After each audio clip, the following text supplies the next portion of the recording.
বিয়ে বাড়ির নেমন্তন্ন পাচ্ছ না, মনে খুব দুঃখ? একদম দুঃখ করো না। আজ তোমাদের সাথে শেয়ার করব অনুষ্ঠান বাড়ির মতো ছ্যাঁচড়া। পুঁইশাক না হলে তো ছ্যাঁচড়া হবে না, তা পুঁইশাকটা ভালো করে কেটে ধুয়ে রাখলাম। ফ্রিজে দেখি দুটো শুটকো মতো বেগুন পড়ে আছে, বেগুনগুলো কেটে নিলাম। কুমড়োগুলো বড় বড় করে টুকরো করে নিলাম, কিছু আলুও কেটে নিলাম। এই ছ্যাঁচড়া কাতলা মাছের মাথা দিয়ে হয়, আজকে কিন্তু আমি করবো ভেটকি মাছের মাথা দিয়ে।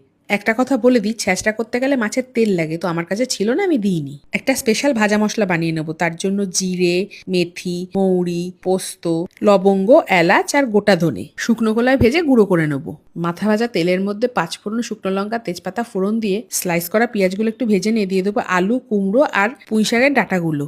এবার একে একে দিয়ে দেবো আদা রসুন বাটা, হলুদ গুঁড়ো, লঙ্কার গুঁড়ো, নুন, মিষ্টি।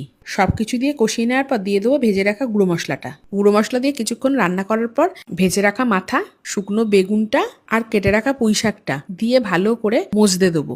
সবকিছু সেদ্ধ হয়ে আসলে ওপর থেকে ময়দা আর আবার ভাজা মশলাটা ছড়িয়ে গ্যাস বন্ধ করে দিলেই